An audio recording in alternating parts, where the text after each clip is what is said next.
Welcome back friends. છેલ્લે આપણે એક ચેપ્ટર વિશેની વાત એનસીઆરટી અને નીટ એના માટે દરેક કન્સેપ્ટ અને દરેક થિયરી એ આપણે પૂર્ણ કરી. હવે એમાં એક નવા ચેપ્ટરની આપણે શરૂઆત કરીએ. તો એમાંનું નવું ચેપ્ટર જે જોઈએ આપણે એમાં તો પ્રકરણ નંબર 10 માનવ કલ્યાણમાં સૂક્ષ્મજીવો, માઇક્રોબ્સ ઇન હ્યુમન વેલફેર. આપણે સજીવોના સામાન્ય બાબતો વિશે બધા જાણીએ છીએ કે સજીવોમાં કોનો સમાવેશ થાય. તો સજીવોમાં જેમ વનસ્પતિઓ અને પ્રાણીઓનો સમાવેશ થાય એવી જ રીતે સજીવોની અંદર સૂક્ષ્મ જીવો જે છે એ જીવ સૃષ્ટિમાં એક અગત્યનો ભાગ ભજવે છે. અને આ જે સૂક્ષ્મ જીવો છે એ સૂક્ષ્મ જીવો જેમ આપણે આગળના લેક્ચરમાં ચર્ચા કરી કે એ મનુષ્ય માટે ઘણા બધા નુકસાનકારક પણ કેટલીક અસરો ઉત્પન્ન કરે છે, પણ એવું નથી કે એ માત્ર મનુષ્ય ઉપર નુકસાનકારક જ અસરો ઉત્પન્ન કરતી હોય. એમાંના ઘણા ખરા સૂક્ષ્મ જીવો એવા છે કે જે આપણે રોજિંદા જીવનની અંદર કેટલીક એવા અમુક બાબતો છે, પછી એ ખોરાકને સંબંધિત હોય, પછી એ સ્વાસ્થ્યને સંબંધિત હોય, કે પછી એમાં કોઈ પણ એ દવાઓ કે એન્ટીબાયોટિક્સને સંબંધિત હોય, કે ઔદ્યોગિક સંબંધિત હોય, તો પણ આપણે એમાં સૂક્ષ્મ જીવોનો દરેક બાબતની અંદર નાનો કે મોટો કોઈ પણ ફાળો એની અંદર આપણને જોવા મળતો હોય છે. તો સૌથી પહેલા આપણે એ ચર્ચા કરીએ કે જીવ સૃષ્ટિની અંદર જે જીવ સૃષ્ટિ છે એ જીવ સૃષ્ટિમાં વનસ્પતિ, પ્રાણીઓ અને સૂક્ષ્મ જીવો એનો અગત્યનો ભાગ ભજવે છે.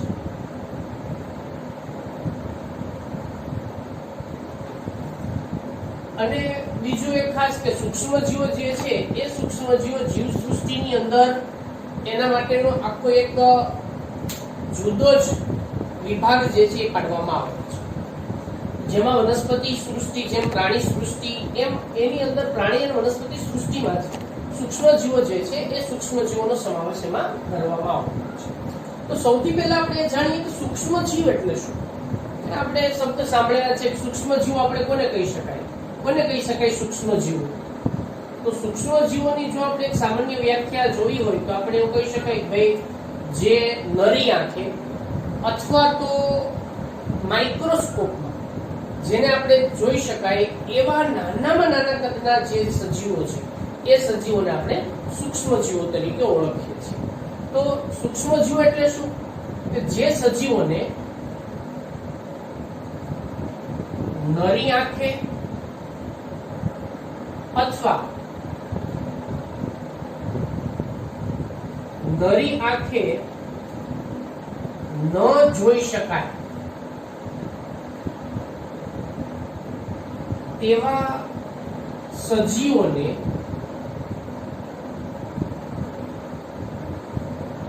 સૂક્ષ્મદર્શક યંત્ર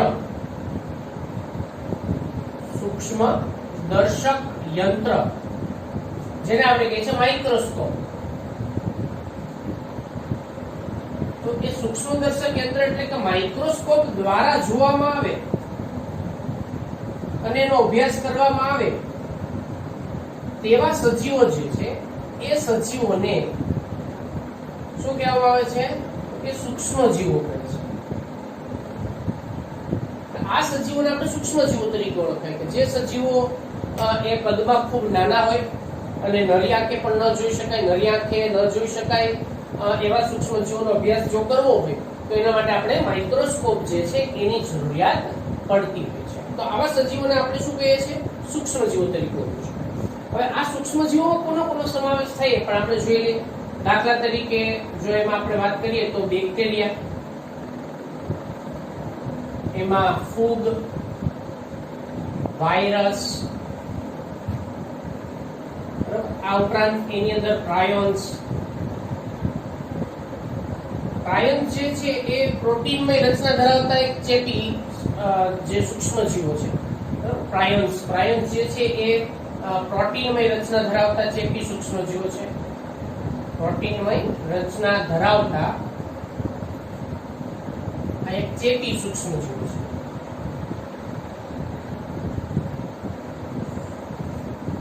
તો આ જે બધા સજીવો છે બરાબર, બેક્ટેરિયા છે, ફૂગ છે, વાયરસ છે, પ્રજીવો છે, આ બધાને આપણે સૂક્ષ્મજીવો તરીકે ઓળખીએ છીએ.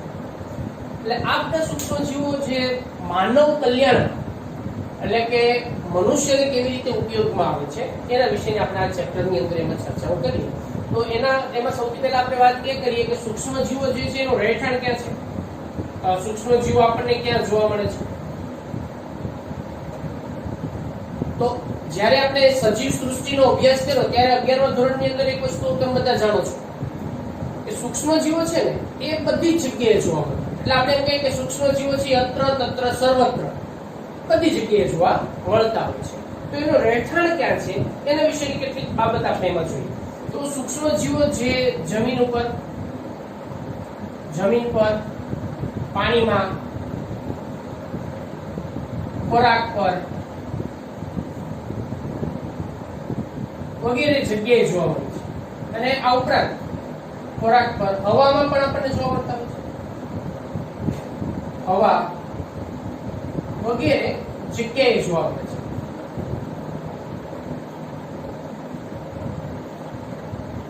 કેટલાક સૂક્ષ્મજીવો એવા પણ છે કે જે કેટલીક વિપરીત પરિસ્થિતિમાં પણ જીવી શકે છે. વિપરીત પરિસ્થિતિ એટલે કે જેને એ અનુકૂળ ન હોય એવી પણ કેટલીક પરિસ્થિતિમાં પણ એ પોતાનું જીવન જીવતા હોય છે. કેટલાક સૂક્ષ્મજીવો એ વિપરીત પરિસ્થિતિમાં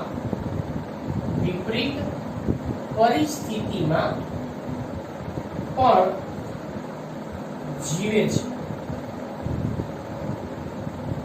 હવે જો આપણે વિપરીત પરિસ્થિતિની વાત કરીએ તો એમાં કોનો સમાવેશ થશે? જેમ કે કેટલાક જે છે એ ખારા પાણીમાં હોય એટલે કે ક્ષારયુક્ત વિસ્તારમાં જોવા મળે છે. ક્ષારયુક્ત જે બધા ભાગો હોય બરાબર, અથવા તો ક્ષારયુક્ત જે ભૂમિય ભાગો છે, પાણી છે, એમાં પણ આપણને જોવા મળે છે. આ ઉપરાંત કેટલાક સૂક્ષ્મજીવો એવા પણ છે કે જે બરફ આચ્છાદિત વિસ્તારમાં પણ જોવા મળે છે. તો બરફ આચ્છાદિત વિસ્તારો બરાબર, જે વિસ્તારોમાં બરફ આચ્છાદિત વિસ્તારો છે એમાં પણ આપણને જોવા મળે છે.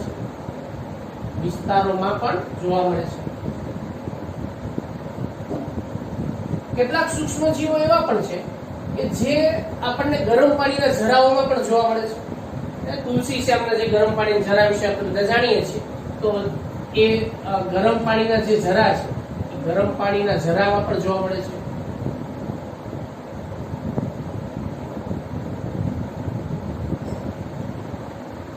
કેટલાક સૂક્ષ્મજીવો એવા પણ છે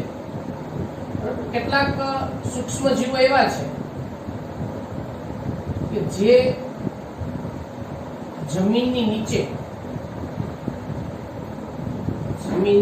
નીચે જો કદાચ એમાં 100 અંશ સેલ્સિયસ તાપમાન હોય, 100 અંશ સેલ્સિયસ તાપમાન હોય તો આ તાપમાનમાં પણ એ રહેતા હોય છે.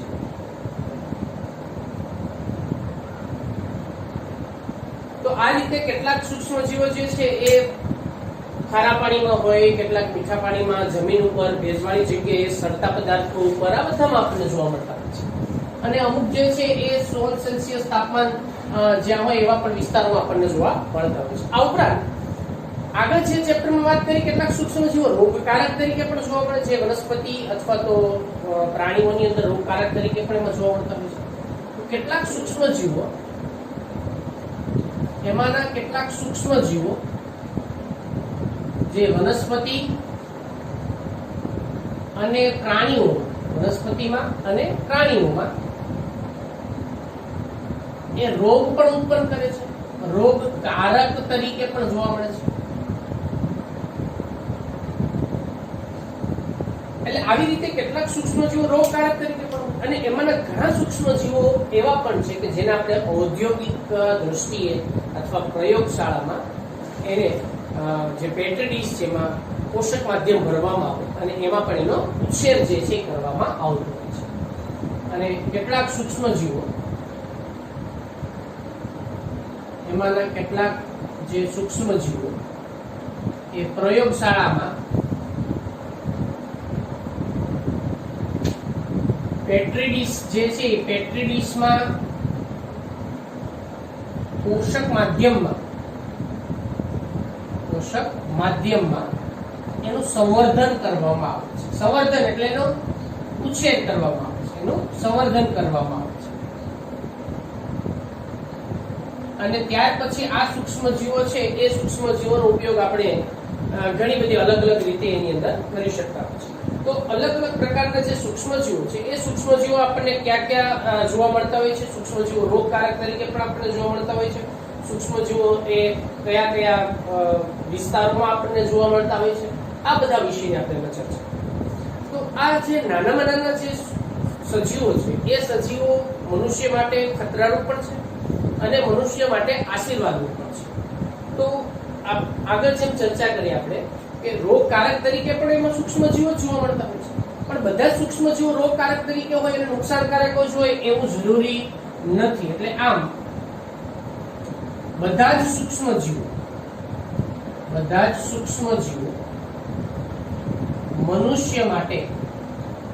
મનુષ્ય અને જીવસૃષ્ટિ, બરાબર, અને જીવસૃષ્ટિ અન્ય બધા સજીવોની પણ આપણે વાત કરી લઈએ.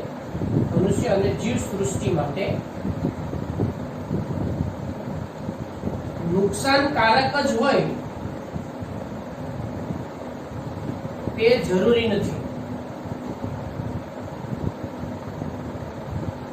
એમાંના કેટલાક એવા પણ સૂક્ષ્મજીવો છે, કેટલાક જે મનુષ્ય માટે ખૂબ જરૂરી પણ જોવા મળે છે અથવા જરૂરી પણ હોય છે.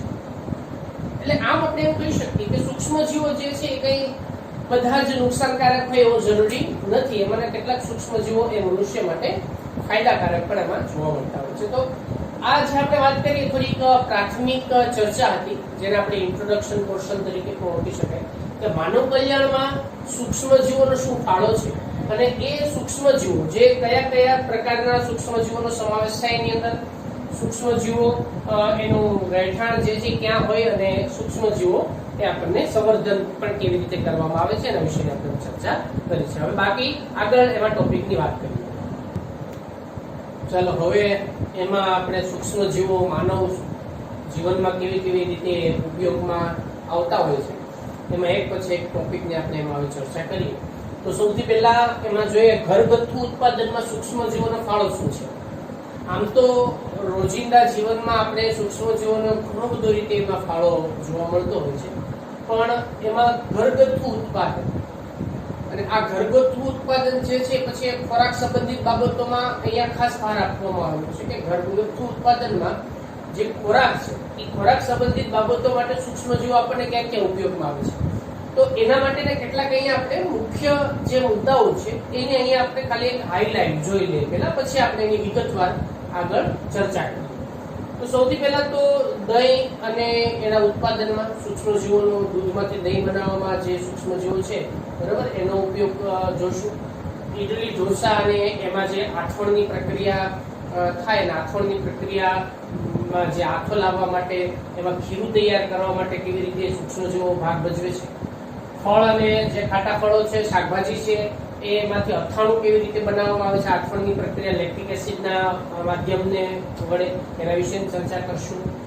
પછી બેકરીની અંદર અને એ માટે જે એમાંની બેવર સિસ્ટ જે વાપરવામાં આવતી હોય, બેકર સિસ્ટ છે, બ્રેડ, એનો કેવી રીતે ઉપયોગ થાય છે તો એના વિશેની અમે ચર્ચા કરશું. આથવણની પ્રક્રિયા દ્વારા કેટલાક એવા પીણાઓ પણ, પ્રચલિત પીણાઓ પણ બનાવવામાં આવતા હોય છે, બરાબર, એના વિશે પણ એમાં ચર્ચા કરશું. માછલી, સોયાબીન અને વાંસની બધામાંથી અથાણું પણ એમાં આથવણથી તૈયાર કરવામાં આવતું હોય છે. ચીઝના ઉત્પાદનમાં પણ એમાં એનો ખાસ ફાળો છે સૂક્ષ્મજીવો. એમાં સ્વિસ ચીઝ અને રોક્વીફોર્ટ ચીઝ એના વિશેની ચર્ચા કરીશું. ટૂંકમાં આ જે અહીંયા મુખ્ય મુદ્દાઓ છે એ આપણે હમણાં વાત કરી એ બધા સૂક્ષ્મજીવો દ્વારા રોજિંદા જીવનમાં ઘરગથ્થુ ઉત્પાદન માટેના ખાસ અગત્યના બધી જ બાબતો છે. એની હવે આપણે એમાં વિગતવાર ચર્ચા કરીએ. તો સૌથી પહેલા આપણે જો વાત કરીએ એમાં કે આપણે બધા જાણીએ છીએ કે દૂધમાંથી જો દહીં બનાવવું હોય, બરાબર. તો એ દહીં બનાવવા માટે એમાં આથવણની ક્રિયા થવી જરૂરી છે. એના માટે આથવણ ક્રિયા જે છે એ આથવણ ક્રિયા જરૂરી છે. અને આ આથવણની ક્રિયા માટે જેમાં લેક્ટોબેસિલસ બેક્ટેરિયા અગત્યનો ભાગ ભજવે છે. બરાબર. આની અંદર આ બેક્ટેરિયા જે છે એ અગત્યનો એમાં ભાગ ભજવતા હોય છે. હવે દૂધમાંથી દહીં બનાવવાની જે પ્રક્રિયા છે એ પ્રક્રિયા વિશે આપણે બધા જાણીએ છીએ અને રોજિંદા જીવનમાં આપણે દૂધ, છાશ, દહીંનો કે એનો ઉપયોગ કરતા જ હોઈએ છીએ, જેમાંથી માખણ આપણને પ્રાપ્ત થતું હોય છે પછીથી. એટલે એમાં કઈ રીતે આપણે એનો ઉપયોગ કરી શકાય છે તો એના આપણે વાત કરીશું. તો જે દૂધ છે એ દૂધની અંદર એમાં આપણે એમ કહીએ મેળવણ ઉમેરવું અથવા તો એમાં જે નિવેશ દ્રવ્ય જે છે, જે પ્રારંભિક એમાં જે પ્રવાહી કે છાશ, જેને આપણે દહીં કે પછી એમાં પ્રવાહી એમાં ઉમેરવામાં આવતું હોય છે અને જેની મદદ વડે એમાં દહીં બનવાની પ્રક્રિયા જે છે એ આપણને થતી જોવા મળે છે. એટલે આ જે બેક્ટેરિયા છે એ બેક્ટેરિયાને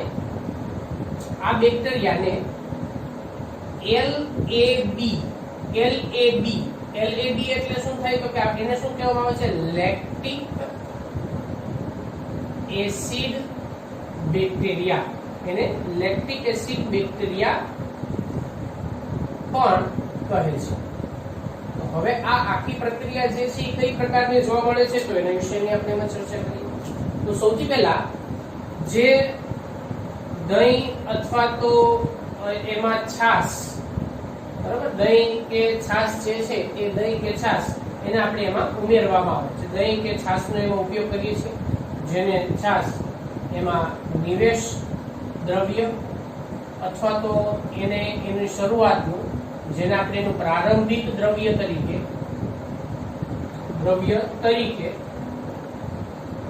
તાજા દૂધમાં ઉમેરવામાં આવે છે. બરાબર. આપણે એને તાજા દૂધમાં શું કરીએ છીએ તો કે તાજા દૂધમાં એને ઉમેરવામાં આવે. તો એમાં થોડુંક મેળવણ આપણે તાજા દૂધમાં ઉમેરીએ છીએ, જેમાં છાશ કે દહીં એનો ઉમેરો કરીએ છીએ. હવે તાજા દૂધમાં ઉમેરવામાં આવે ત્યાર પછી શું કરવામાં આવે છે તો કે એને યોગ્ય તાપમાને, ત્યારબાદ તેને યોગ્ય તાપમાને રાખવામાં આવે છે. જેથી કરીને આ બેક્ટેરિયા જે છે એ બેક્ટેરિયાની વૃદ્ધિ એમાં ઝડપથી થાય અને લેક્ટિક એસિડ ઉત્પન્ન થવાની જે પ્રક્રિયા છે એ પ્રક્રિયામાં એને વેગ મળતો હોય છે. તો હવે એને યોગ્ય તાપમાને રાખવામાં આવે. તાપમાને રાખવાથી બેક્ટેરિયા વૃદ્ધિ પામે છે. આ બેક્ટેરિયા વૃદ્ધિ પામે જેથી તેમાં જે અમ્લ છે, અમ્લ એટલે એમાંનો એસિડિક પદાર્થ, બરાબર, અમ્લ ઘટક એ દૂધને જમાવે છે. અને આ જે બેક્ટેરિયા છે એ બેક્ટેરિયા તેમાંના પ્રોટીનનું અંશતઃ પાચન પણ કરે છે. એમાં જે પ્રોટીન હોય એ પ્રોટીનનું અંશતઃ પાચન પણ કરે છે, જેથી કરીને એમાંથી એનો ખોરાક મેળવે છે. તો હવે એમાં આ રીતે લેક્ટિક એસિડ જે છે, અમ્લ ઘટક જે છે એ અમ્લ ઘટક એમાં ઉત્પન્ન થાય છે, જે દૂધને જમાવે અને એમાંથી દહીંનું રૂપાંતર કરે છે, જેમાંથી દહીં બને છે. બરાબર. જેમાંથી દહીં બને છે. હવે આ જે દહીંનું નિર્માણની પ્રક્રિયા છે એ આ રીતે આપણને એમાંથી થતી જોવા મળે છે. હવે બીજી જો આપણે એમાં વાત કરીએ તો આ જે સૂક્ષ્મજીવો છે એ સૂક્ષ્મજીવો તેમાં વિટામિન B12 એની એક તો ગુણવત્તામાં વધારો કરે છે. બરાબર. આ એક ખાસ બાબત છે, ગુણવત્તામાં વધારો કરે છે.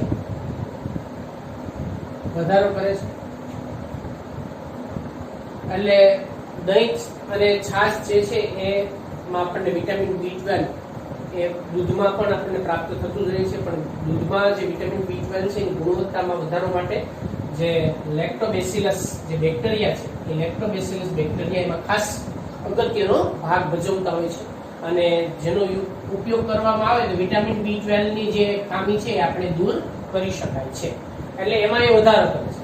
આ ઉપરાંત એમાં જે પાચન તંત્રમાંની જો આપણે વાત કરીએ, પાચન તંત્ર અથવા તો જે જઠરાંતરીય માર્ગો છે, જઠરાંતરીય માર્ગો,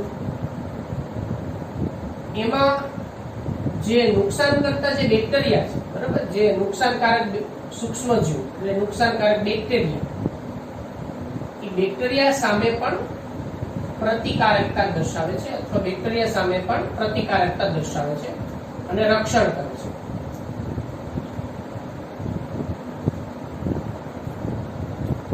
એટલે આ રીતે જે લેક્ટોબેસિલસ બેક્ટેરિયા છે જે દૂધમાંથી દહીં બનાવવા માટે જવાબદાર છે અને એ લેક્ટોબેસિલસ બેક્ટેરિયા કઈ રીતે આખી પ્રક્રિયા એમાં દર્શાવતા હોય છે આના વિશે આપણે ચર્ચા કરી. બીજું એ વિટામિન B12 ની ગુણવત્તા જે છે એ પણ એમાં પણ એ વધારો કરે છે. પાચન તંત્ર એટલે દહીં અને છાશ એ પાચન તંત્ર માટે ખાસ ફાયદાકારક છે. જો દહીંનો ઉપયોગ એ ખોરાકની અંદર નિયમિત હોય તો પાચન સંબંધિત કેટલીક સમસ્યાઓ પણ એમાં દૂર કરી શકાય છે. તો છાશ અને દહીં એમાં લેક્ટોબેસિલસ બેક્ટેરિયા ખૂબ મોટા પ્રમાણમાં જોવા મળતા હોય છે અને એ યોગ્ય તાપમાનમાં ખૂબ ઝડપથી વૃદ્ધિ પામે અને આ રીતે એમાં અસરકારક રીતે આપણને ભાગ ભજવતા પણ જોવા મળતા હોય છે. તો ઘરગથ્થુ ઉત્પાદનમાં સૂક્ષ્મ જીવોનો શું ફાળો છે એ એમાંનો માત્ર આપણે ખાલી એક બાબતની ચર્ચા કરી કે દૂધ જે છે દૂધમાંથી દહીં બનાવવા માટે LAB બેક્ટેરિયા એટલે કે લેક્ટિક એસિડ બેક્ટેરિયા, ખાસ યાદ રાખજો ઓબ્જેક્ટિવ પ્રશ્ન માટે આ નામ એને પૂછાતું હોય છે, લેક્ટિક એસિડ બેક્ટેરિયા. અને આ લેક્ટિક એસિડ બેક્ટેરિયા જે છે એ આ રીતે દૂધનું માંથી દહીંનું ઉત્પાદન અને ડેરી ઉદ્યોગની અંદર આ પ્રક્રિયા જે છે એ ખૂબ અગત્યનો ભાગ ભજવતી જોવા મળે છે. તો બાકીના જે કોઈ પણ એમાં ઘરગથ્થુ ઉત્પાદનમાં સૂક્ષ્મ જીવોનો ફાળો છે એના વિશે આપણે નેક્સ્ટ લેક્ચરમાં ચર્ચા કરીએ અને નેક્સ્ટ લેક્ચરમાં આપણે એમાં ઇડલી, ઢોસા કે ફળ, બ્રેડ, ચીઝ એ બધાના ઉત્પાદન વિશે ચર્ચા આપણે એમાં આગળના લેક્ચરમાં એમાં જોઈએ.